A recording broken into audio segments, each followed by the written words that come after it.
ऐसी कोई सेवक अपने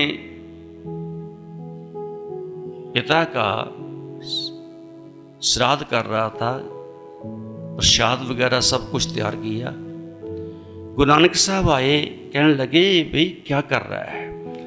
कहते जी आपने सिखाया है बड़ों का आदर मान करना,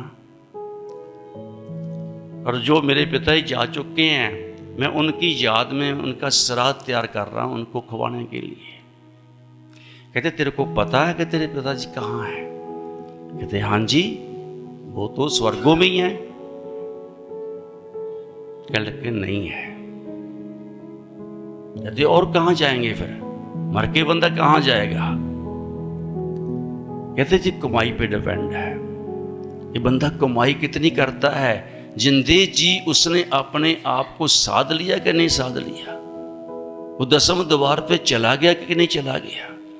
जी जिंदे जी नहीं गया, मरने के बाद कैसे जा सकता है? चुप हो गए।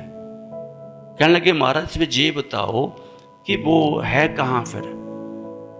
उन्होंने कहा कि तू तो जहां श्राद्ध कर रहा है वो शेर की जून में बैठा है जंगल में, और उसको कुछ शिकार नहीं मिला, वो भूखा मर रहा है, तड़फ रहा है भूखा। कहता महाराज ऐसे कैसे हो सकता है? महाराज कहते चल मेरे साथ। वहां ले गए तो कहते ये देखो बैठा है। अब शेर जिस बंदे के रूप में वो बंदा, वो आत्मा बंदे के रूप में होके किसी को नहीं पहचानती, तो बंदा शेर के रूप में उस आत्मा को कैसे पहचाने?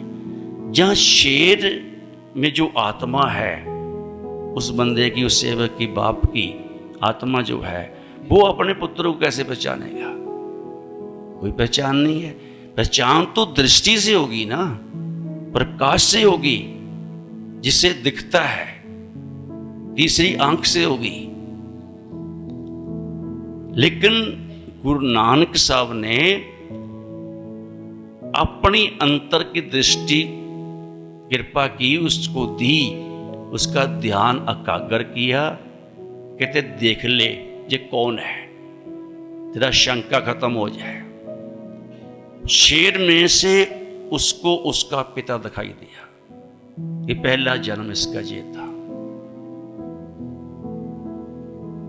कहते बता अब तू देख लिया है, अब बता तू जो श्राद्ध का सामान तैयार किया तूने, बता तू कहां, ये कैसे खाता उसको?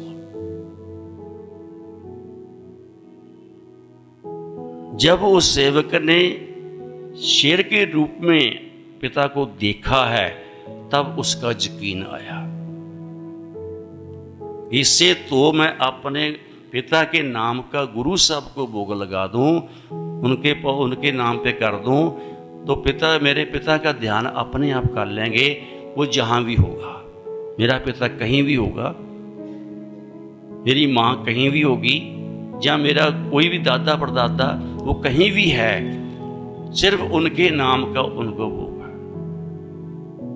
जो अंतर्यामी है, जो पूर्ण महापुरुष हैं, जो मेरे पिता को, माता को, दादा परदादा को, जो रास्ते में ब्रह्मांड में अगर अभी वो घूम रहे हैं, भटक रहे हैं, उनको टकाने भी मेरा गुरु ही लगाएगा।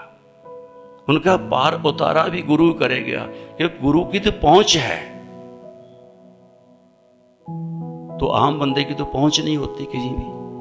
आप बंदा अपना आप नहीं देख सकता है, अपने आप को नहीं जान सका, तो वहां तक कैसे जान जाएगा? सो नानक नाम चढ़दी कला रे पाने सर्वदा भला।